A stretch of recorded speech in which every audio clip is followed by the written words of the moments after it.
Y es noticia el Papa Francisco, quien hoy cumple 5 años de pontificado. El argentino Jorge Mario Bergoglio es el primer papa latinoamericano y también el primero jesuita. Francisco sustituyó a Benedicto XVI en 2013, luego de que este renunciara. Desde la Ciudad del Vaticano, Mari Villalobos tiene el informe. Son prejuicios tontos de quienes consideran a Francisco un hombre práctico y a mí un teórico, escribe el Papa emérito en una carta difundida por el Vaticano. Según el Papa emérito, Francisco tiene una profunda formación teológica y filosófica. Ha realizado un pontificado de continuidad. Es que sabe perfectamente que no se transforma una institución milenaria como la de la Iglesia Católica de un día para el otro. Él está enviando mensajes, está llamando a la iglesia a ser una iglesia en salida, una iglesia que va hacia las periferias. Él llama a los sacerdotes a ser pastores con olor a oveja. Para los analistas, Francisco ha gobernado no como representante de una institución, sino como discípulo de Cristo, pero su compromiso con las víctimas de las nuevas esclavitudes ha sido criticado. Mi impresión es que con el Papa Francisco la Iglesia es un rebaño perdido donde cada uno hace lo que quiere. Después de 1825 días en el trono de San Pedro, su pontificado es calificado como un estímulo de reflexión y confrontación. No busca el consenso, es una voz profética que sacude las conciencias. En esta parte del programa nos acompaña José Manuel Vidal, es periodista en temas religiosos y vaticanista. Bienvenido a la tarde. Es un placer. Si yo le pidiera que nos defina este quinquenio del Papa Francisco, ¿cómo podría hacerlo? A mí me parece que ha sido un quinquenio milagroso, un auténtico milagro hecho realidad que muy poca gente esperaba. El haber puesto en 5 años en marcha una especie de revolución, una especie de primavera que está cuajando y está cuajando en todos los ámbitos, tanto a nivel interno, a nivel de la Iglesia Católica, como a nivel del mundo. En estos 5 años el Papa Francisco ha dado un vuelco absoluto, a mi juicio, a la imagen, a la credibilidad de la institución y se ha colocado él mismo como un líder global, mundial, con una autoridad moral contrastada y reconocida por todo el mundo. Es decir, hemos pasado de una especie de invierno a una primavera eclesial total.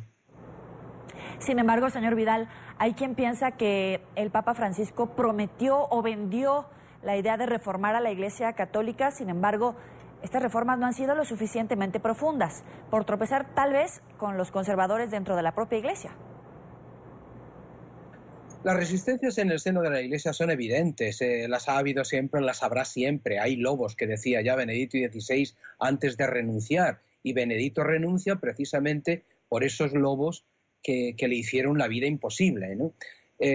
Aparte de las resistencias, la dinámica del pontificado de Francisco es una dinámica procesual. Es decir, la Iglesia lleva 200 años, decía el cardenal Martini, no lo digo yo, 200 años de retraso. Para colmar ese retraso, no se puede colmar de la noche a la mañana. La dinámica del Papa es de un proceso largo pero profundo. Si se quiere cambiar la Iglesia hay que cambiarla muy poco a poco. Hay que hacer que la nieve de la montaña baje al valle, cale en el valle para que florezcan las flores. Y eso es lo que está haciendo Francisco. Yo no creo que Francisco consiga a todas las reformas que ha comenzado, que ha iniciado. Será el próximo Papa, ojalá nos dure mucho Francisco, pero será el próximo Papa el que realmente, si continúa esa dinámica, lógicamente, el que plasme en la realidad de la vida de la Iglesia todas las reformas que ha iniciado el Papa Francisco. Pero solo el iniciarlo, solo el cambiar la tendencia es algo, como te decía antes, absolutamente milagroso, porque iniciamos ese camino, vamos dando pasos y yo creo que además esas tendencias son irreversibles. Esos pasos ya no se pueden dar marcha atrás y por lo tanto el Papa se verá obligado a continuar.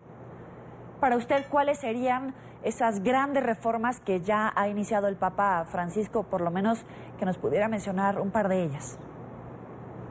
Mira, para mí una fundamental es que han normalizado el papado. El papado ha dejado de ser un papado imperial, real, para convertirse en un papado normal. Por eso sonríe, por eso abraza, por eso lleva su maletín, por eso va en un coche pequeño, por eso no vive en los apartamentos apostólicos, en una residencia que es una especie de residencia anciana, de ancianos.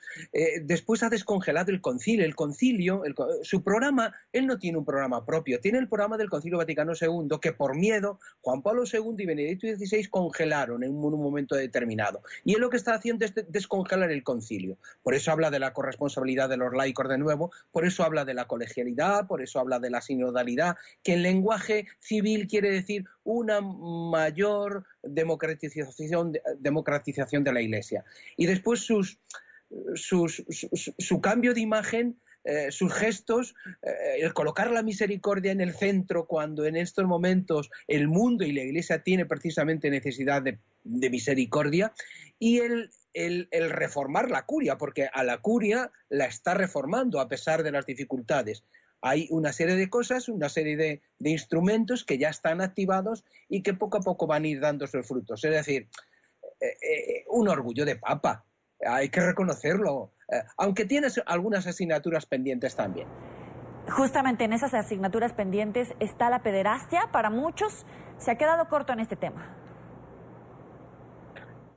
No ha podido cumplirla del todo. Yo creo que ha dado grandes pasos. El camino lo había iniciado ya Benedicto XVI con la tolerancia cero. Él repite de nuevo la tolerancia cero teórica, pero después se está encontrando con una serie, con mucha mugre, primero con mucha mugre, con mucha porquería, con mucha pederastia, con mucha pedofilia en todas las iglesias del mundo. En unas se conoce más y en otras menos, pero la hay en todos, y con una dinámica muy perversa que viene de muy antiguo, que consistía en la dinámica del encubrimiento y en la dinámica que llevaba a los obispos a no denunciar a sus curas cuando sabían que habían cometido algún abuso, porque decían un padre no puede llevar ante la justicia civil a su hijo, no puede denunciar a su hijo ante la justicia civil. Cambiar este chip, cambiar esta dinámica, cambiar esta mecánica le está costando Dios y ayuda.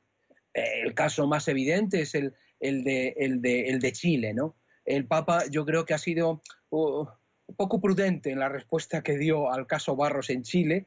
Eso ha tenido que reconsiderarlo.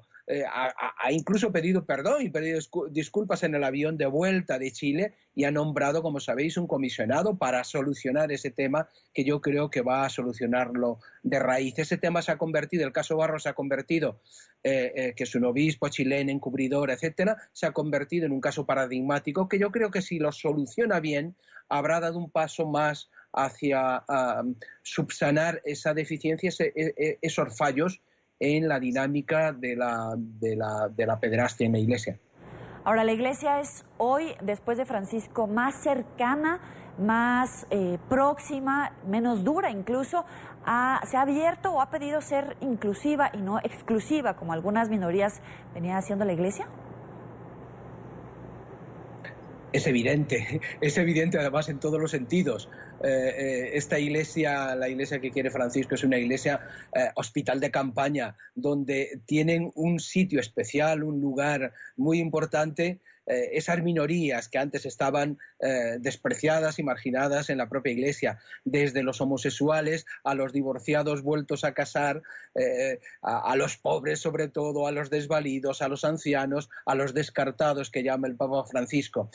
Quizás, a mi juicio, la asignatura pendiente donde el Papa tendría que acelerar mucho más es la asignatura de la revolución femenina. A mi juicio es un pecado, es un atentado contra los derechos humanos la actual situación de la mujer en la Iglesia. Por mucho que se camufle con pseudo razonamientos teológicos que no conducen a ningún lado, la realidad es que la mujer está ausente, está muy ausente de la toma de decisión, de los puestos de responsabilidad de la Iglesia. Yo creo que en estos momentos es la única institución o la institución que más margina a la Iglesia, a la mujer en su seno, ¿no? Y eso es algo que la sociedad y que el tiempo y que la historia le va a pedir cuentas y es algo que tiene que hacer rápidamente, porque no tiene mucho tiempo, ¿no? En España acabamos de vivir un día 8 de marzo espectacular, con millones de mujeres en la calle pidiendo que no haya brecha salarial, pidiendo igualdad, pidiendo derechos, pidiendo un reconocimiento, ¿no? La Iglesia está muy lejos todavía, va mucho más por delante en ese tema, en ese campo, la sociedad civil, que la Iglesia, que debería dar ejemplo también en ese caso. Ahora, ¿esa apertura para usted tendría que llegar hasta abrir las puertas para el ejercicio del sacerdocio de las mujeres? Por supuesto, por supuesto. Todas las razones que se esgrimen a nivel teológico, como te decía antes, son razones muy endebles. El persona Christi o no persona Christi, el que el sacerdote actúa como la persona de Cristo y por lo tanto como Cristo era varón, pues el sacerdote tiene que ser varón, no tiene explicación, no tiene fundamento teológico serio.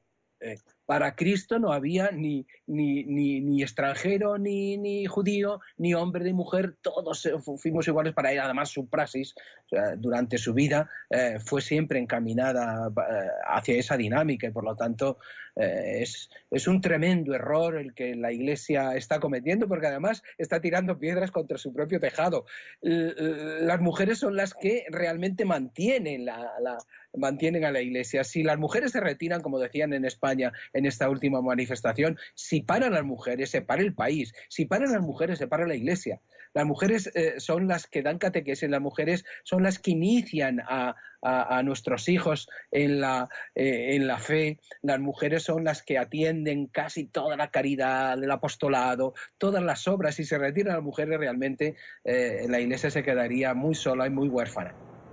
Te quiero agradecer, José Manuel Vidal, periodista en temas religiosos y vaticanista, por estos minutos para la tarde de Entre 24.